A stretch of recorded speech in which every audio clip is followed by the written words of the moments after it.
Father Boyd and Dr. Quinn, let me introduce to you our good friend, Gloria Grabois, who is the Associate Director of the Chesterton Institute and the Managing Editor of the Chesterton Review. Gloria.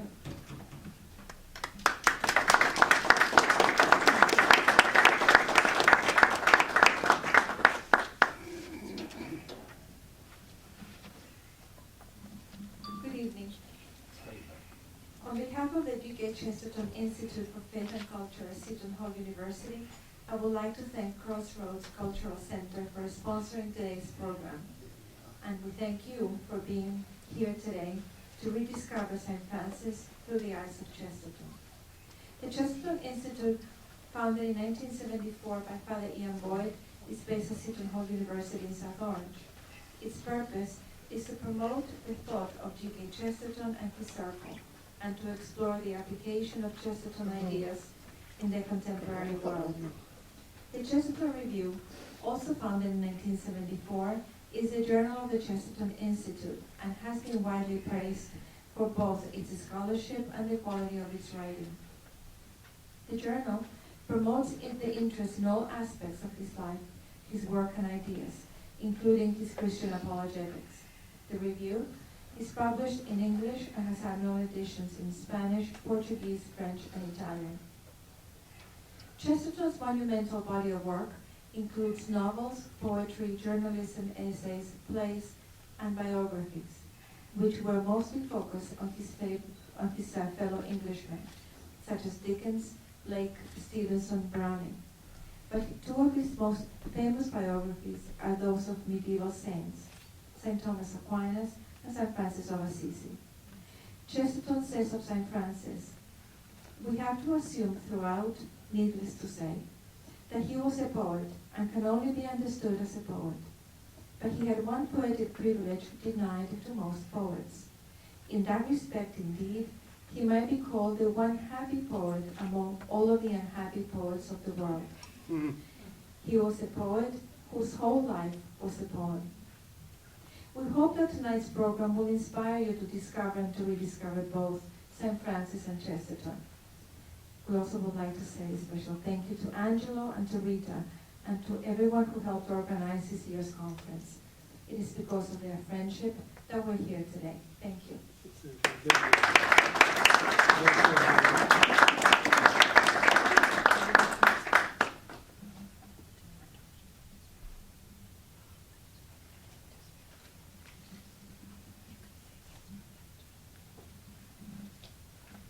I was hoping I wouldn't have to read this French title. Okay. These are excerpts from G.K. Chesterton's St. Francis of Assisi, and this is from chapter 5, Les Jongleurs des Dieux. The transition from the good man to the saint is a sort of revolution, by which one of whom all things illustrate and illuminate God becomes one for whom God illustrates and illuminates all things. It is rather like a reversal, whereby a lover might say at first sight that a lady looked like a flower, and say afterwards that all flowers reminded him of his lady. A saint and a poet, standing by the same flower, might seem to say the same thing.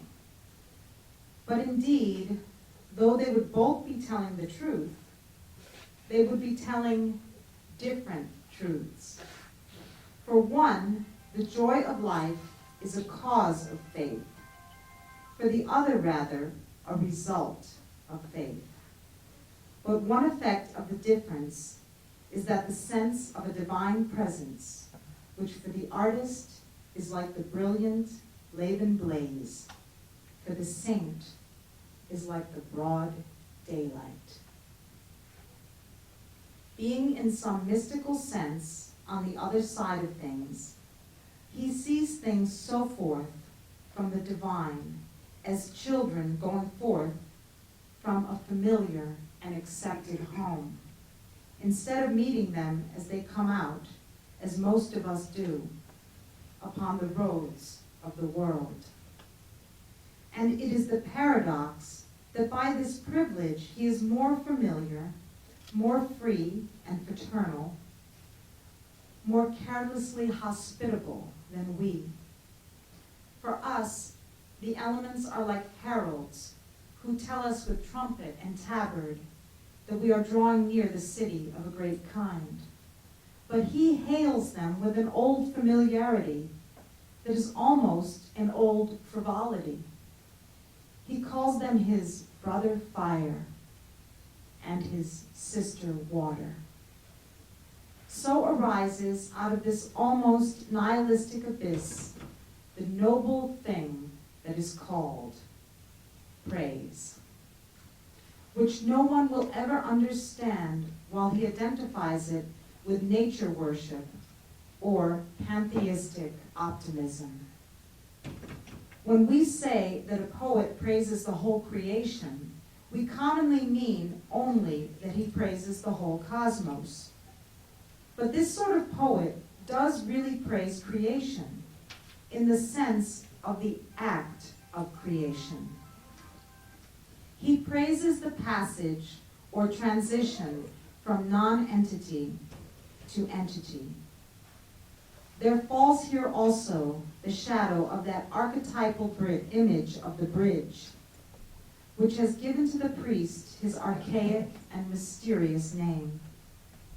The mystic who passes through the moment when there is nothing but God does in some sense behold the beginningless beginnings in which there was really nothing else. He not only appreciates everything, but the nothing of which everything was made. In a fashion, he endures and answers even the earthquake irony of the book of Job. In some sense, he is there when the foundations of the world are laid. With the morning stars singing together and the sons of God shouting for joy. That is but a distant adumbration of the reason why the Franciscan, ragged, penniless, homeless, and apparently hopeless, did indeed come forth singing such songs as might come from the stars of mornings, and shouting, the Son of God.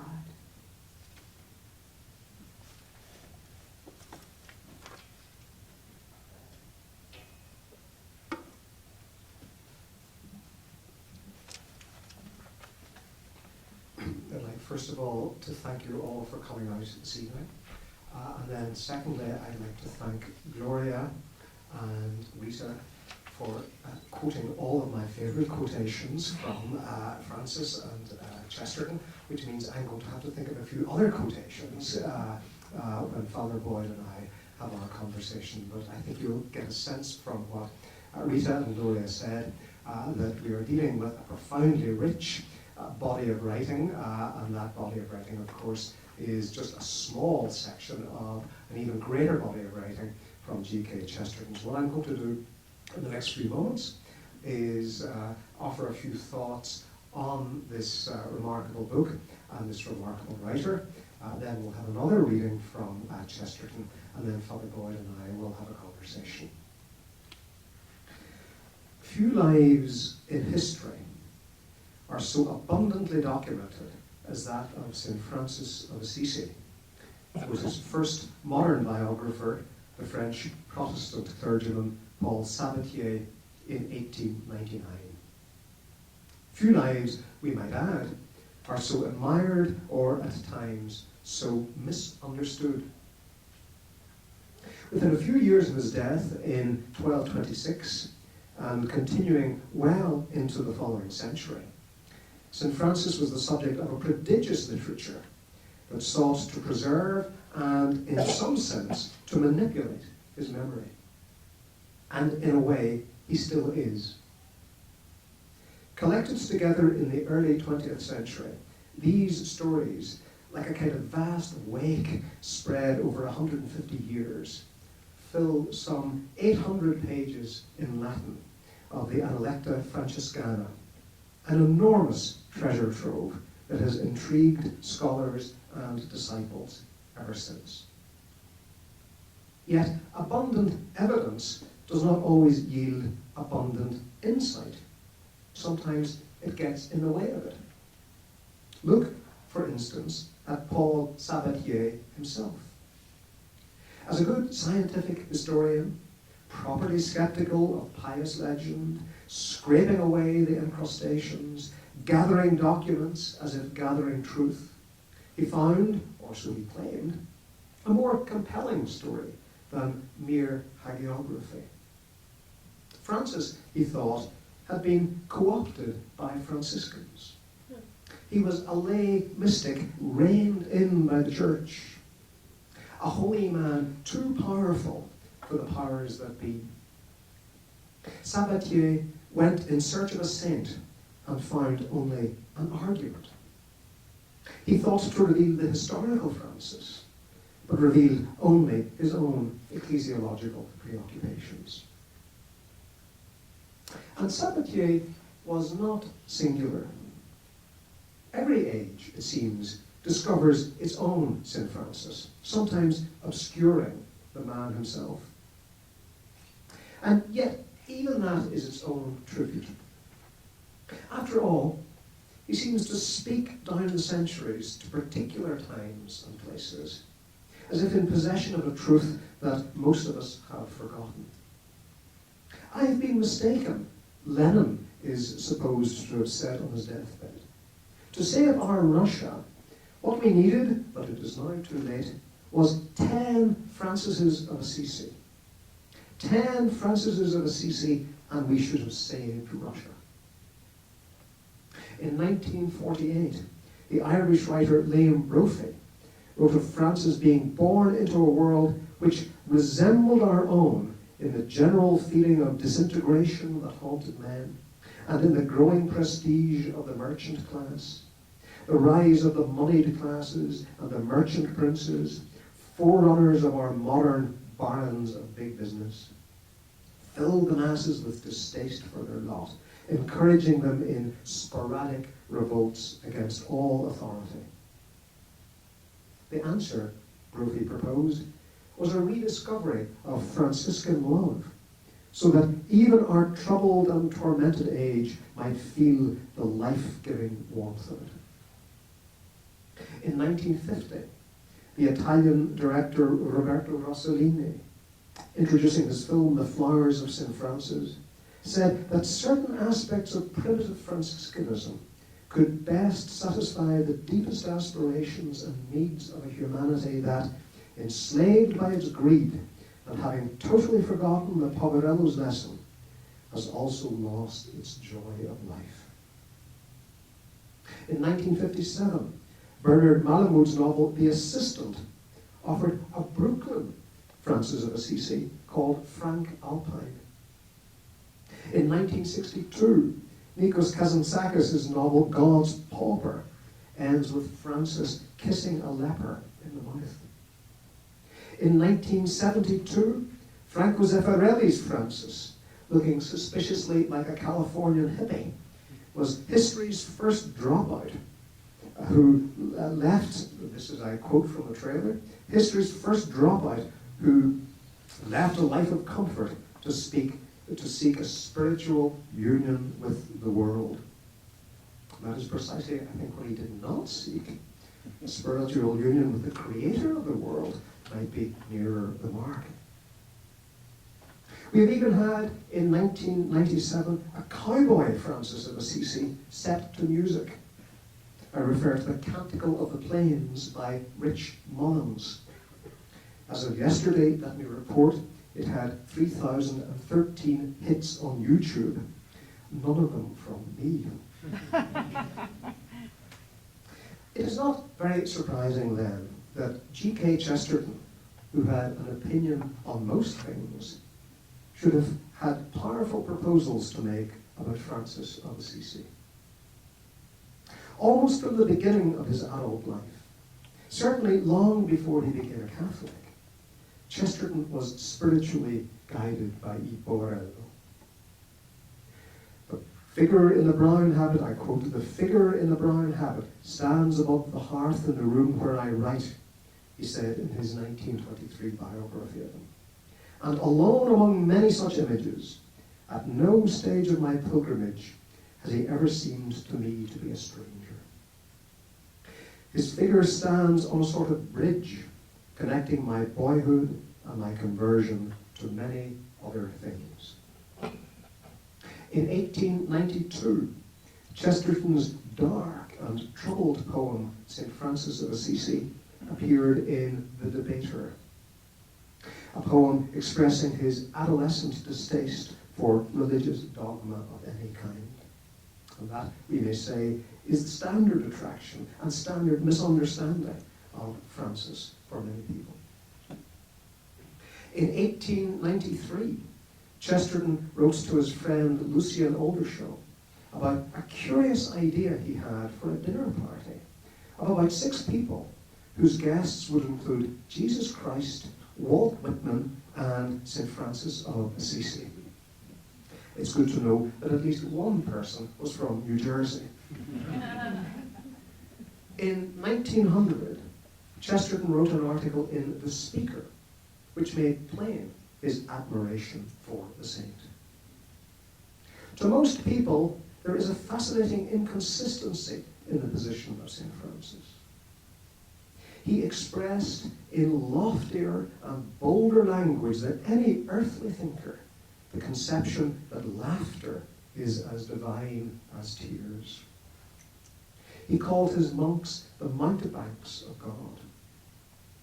He never forgot to take pleasure in a bird as it flashed past him, or a drop of water as it fell from his finger. He was perhaps the happiest of the sons of men. Yet this man undoubtedly founded his whole polity on the negation of what we think the most imperious necessities. In his 3 vows of poverty, chastity, and obedience, he denied to himself and those he loved most property, love, and liberty. Why was it that the most large-hearted and poetic spirits in that age found their most congenial atmosphere in these awful renunciations? Why was he a monk and not a troubadour? These questions are far too large to be answered here, but in any life of Francis, they ought at least to have been asked. We have a suspicion that if they were answered, we should suddenly find that much of the enigma of this solemn time of ours was answered also. Chesterton, of course, was to write that life himself, a book which his biographer Maisie Ward considers a spiritual masterpiece, one of the most mature expressions of Chesterton's Christian mysticism. Thousands of people, then and now, have come to the same conclusion. To be sure, the book reveals Chesterton's Francis, an imagined and sometimes poeticized figure, as much an allegory and an argument as an actual human being. But all history, all biography is like that. It cannot be other than an act of imagination and recreation, a reflection to some degree of the author as well as the subject. But Chesterton being Chesterton, the book had its critics, and, why does this not surprise me, the New York Times was chief among them. All the familiar hallmarks of GKC's peculiar brand of mentality leap from practically every paragraph, said its anonymous reviewer on the 2nd of March, 1924. The same gustiness is apparent, the same sweeping acceptance of dogma, and the same childlike faith in willful miracles, the absurdities of science, and those other matters of the intellect and spirit which show Mr. Chesterton to be a sort of medieval Victorian. He has never rationalized the supernatural aspects of the Christian religion. And because these things are all here, the book becomes as much a portrait of Chesterton as it is of St. Francis. to which one can only respond that the review is as much a portrait of the New York Times as it is of Chesterton. As tiresome then as it is now, its secular prejudices as miraculously preserved as an ancient incorruptible in an Italian cathedral. Some things never change, and the New York Times is one of them. But what was it that the Times missed? The first thing, I think, is that this was Chesterton's honeymoon book, the first work he published after becoming a Catholic. It has the joy and excitement of a newlywed. It is the work of a man who became a Catholic to have his sins forgiven and who saw Francis as a pardon of God. The second thing is that a book in praise of thanks is itself a form of thanks, a dowry or gift, a garland to the church. Francis, writes Chesterton, was above all a great giver, and he cared chiefly for the best kind of giving, which is called thanksgiving. The third thing missed by the Times, but surely seen by everybody else, is that the book breathes the spirit of Chestertonian wonder at the gift which is the world itself. Francis appeals to Chesterton because he knew that the praise of God stands on its strongest ground when it stands on nothing. We can best measure the towering miracle of the mere fact of existence if we realize that but for some strange mercy, we should not even exist at all. There is, as Anthony Grist has written, a kind of mysticism in Chesterton's work. And in St. Francis of Assisi, he gives full expression to it. It is manifested as a heightened awareness of the glorious otherness of things. It was almost certainly a natural gift, but he developed it into something like a philosophy in response to the spiritual crisis of his youth. Chesterton's own kind of mysticism was the rediscovery that at the back of our brains, so to speak, there was a forgotten blaze or burst of astonishment at our own existence. And so far as one can judge, this burst of astonishment never left him. It is much more than an idea. It is a way of seeing and feeling that puts him in the very English tradition of such born mystics as Thomas Traherne, William Wordsworth, and Francis Thompson. In this tradition, the works of God do not veil their creator, they proclaim him. In Franciscan joy, said Chesterton, we may find an answer to the enigma of our solemn time. In Chestertonian joy, I might add, we may find precisely the same thing.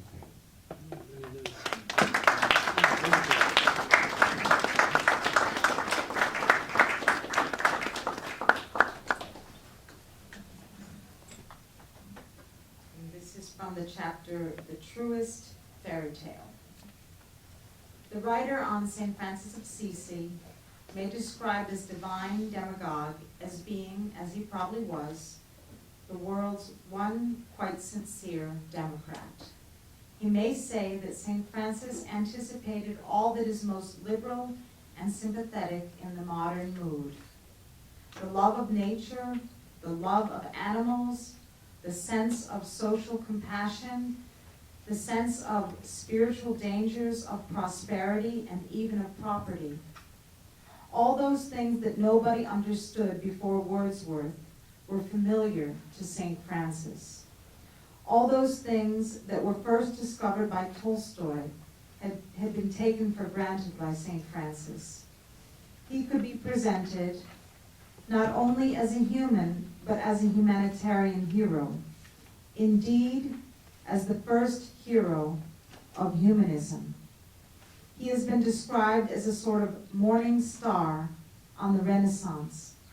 the writer might describe the whole of that great Franciscan inspiration that was felt in the painting of Giotto, in the poetry of Dante, in the miracle plays that made possible the modern drama.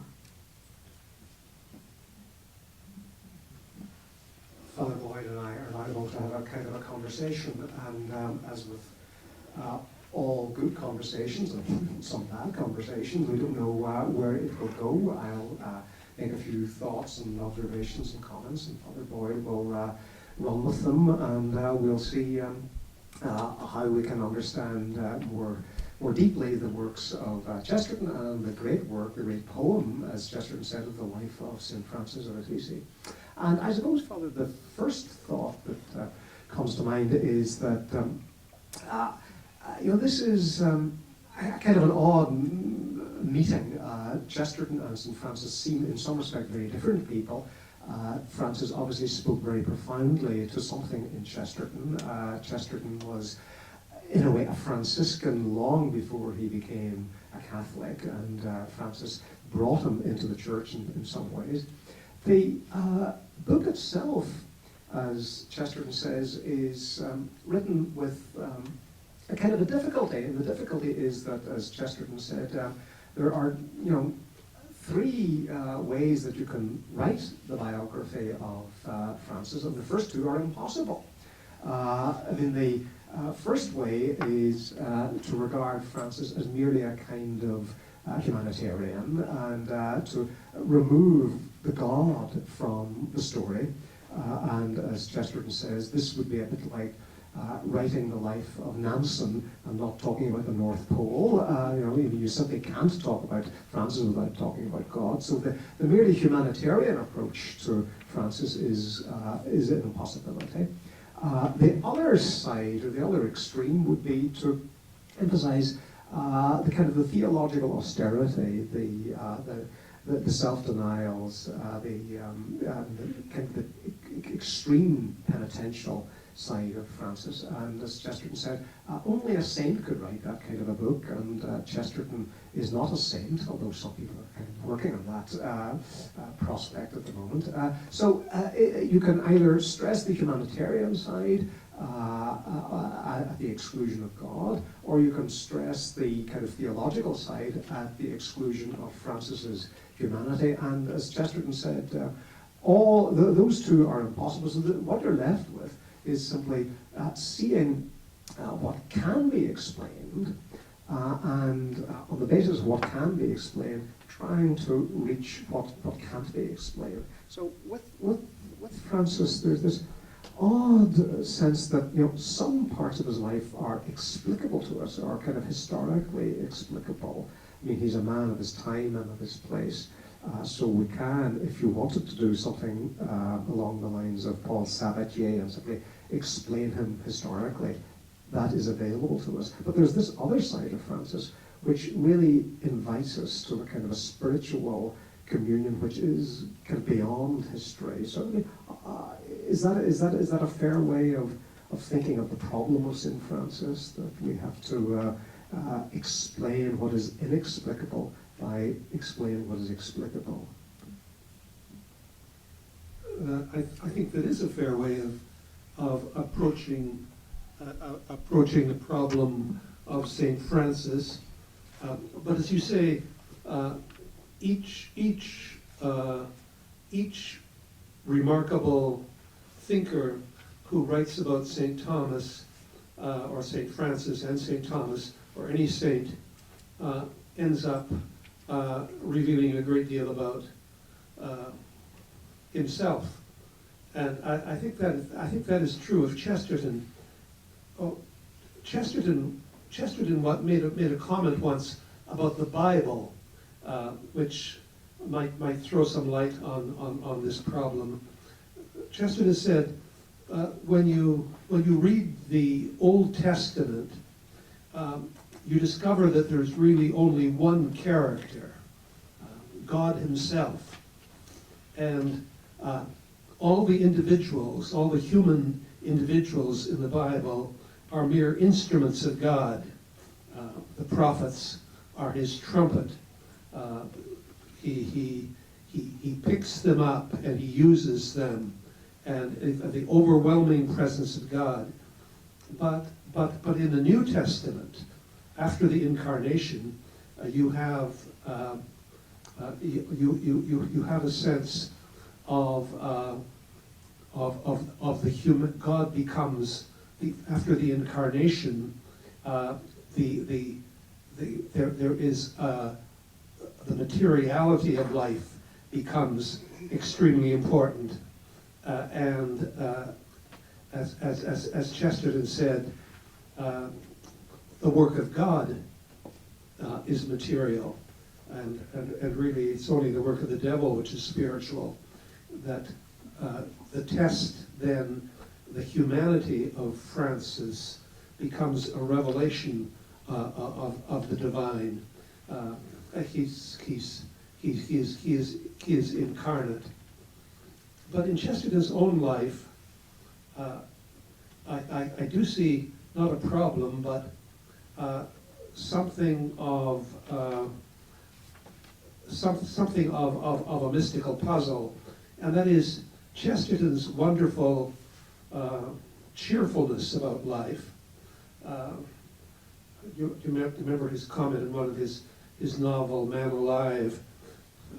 One of my favorite passages is where Chesterton said that in the age of St. Francis, people were so consumed by happiness that you had to have priests to remind them, to get serious, that they had to face death and judgment.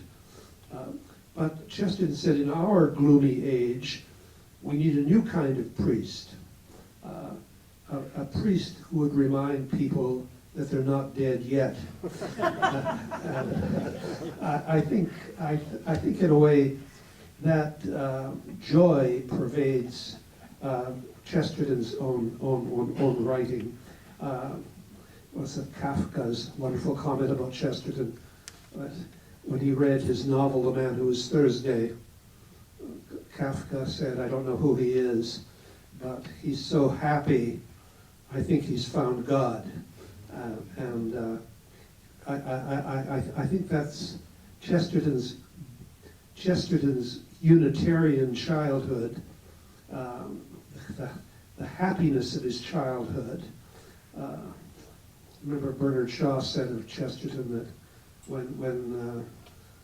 actually of Chesterton's friend Morris Baring, but it really applies to Chesterton, that when he read his life, it made him want to take back his saying that happiness was too good to be wasted on the young, on the child.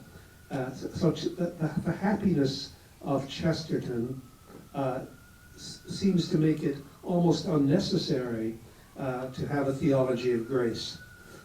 Chesterton found happiness and goodness, like Will Rogers. He never met a person he didn't like.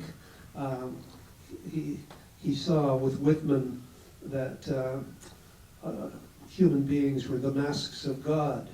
That his mysticism consisted in finding God in the material. In one of his very earliest poems, just a tiny little poem, he has a meditation about what you find if you look at something material carefully enough. And he takes, it's a dialogue between the poet seeking an answer to what is the fundamental reality of the material world, and the sage or the wise man who answers him. And the question then is, first you get a plant, and then you get the seed, and then the poet, the inquirer, asks, speller of the stones and weeds, skilled in nature's crafts and creeds, tell me what is in the heart of the smallest of the seeds. And the poet answers very simply, God Almighty, and with him cherubim and seraphim filling all eternity Adonai Elohim. It's Chesterton, I think, saw in St. Francis, first of all, his humanity, I think, and then humanity revealed God. Yeah, I think that's absolutely right, Father. You know, I think is it working? Yeah, there we are. You know, there are so many passages in this book which are quotable, and I'm going to indulge myself and quote one or two of them. As Father Boyd and I often say, you can get all of Chesterton in any of Chesterton. All you have to do is take one paragraph or one sentence, and it kind of is this sort of genetic code out of which you could clone all of